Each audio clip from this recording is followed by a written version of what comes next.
This Sunday marks 1 year since the assassination attempt on President Donald Trump at a campaign rally in Butler, Pennsylvania. CBS News has learned that the Secret Service has suspended 6 personnel without pay after its investigation into the shooting. And when they return, they will be on restricted duty.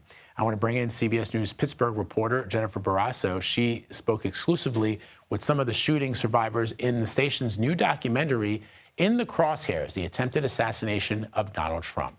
Thanks so much for joining us. So this documentary centers around the boots on the ground reporting that you folks did in the days and weeks surrounding this assassination attempt. Can you describe that for us?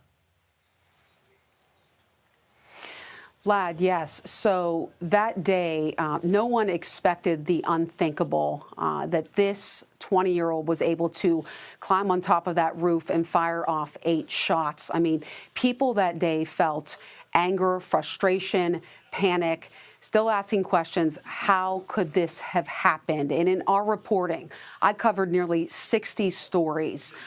How was Thomas Crooks able to get in so easily? How was he able to evade police and fire off those shots? Why wasn't the AGR building in the secured perimeter? There are still questions today that haunt the families. You know, I talked to David Dutch, Jim Copenhaver. They both were shot sitting behind former President Trump. And also the Comparator family. You know that Corey Comparator, he was shot and killed. They still don't have the answers. They are not satisfied with what the Secret Service has said or any other federal agency. They feel, especially the Comparator family, just hearing the news that you mentioned about the Secret Service personnel, how they were reprimanded. They said that's accountability. This is a slap in the face. I talked to Kelly Comparator. She said that when she saw that report on CBS News, she just thought, my brother can't come home. And she said, this is not accountability. She feels much anger. She feels much frustration. And they feel like there is more to the story and that they may never know what really happened and what they want. What would justice look like? They just said that accountability, I mean, someone died here. 2 people were critically shot. This is a slap in the face.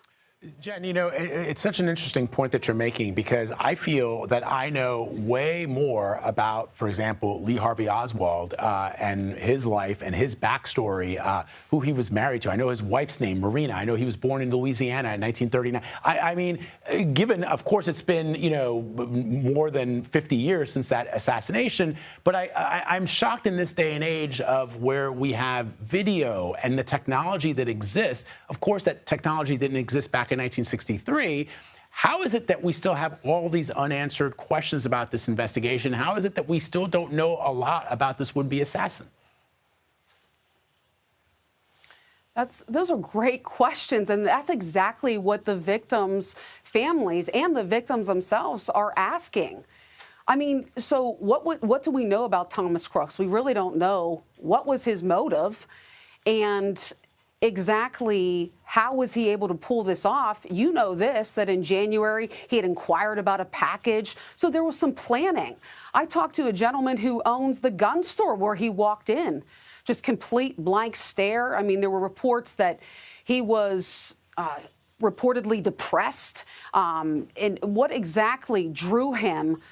He was spotted several times at the rally before the shooting happened. Wow. All right. Jen Borrasso, thank you very, very much. Looking forward to this documentary. Thank you for joining us to talk about it. In the Crosshairs, the attempted assassination of Donald Trump will premiere tonight at 7:30 p.m. Eastern Standard Time on CBS News Pittsburgh.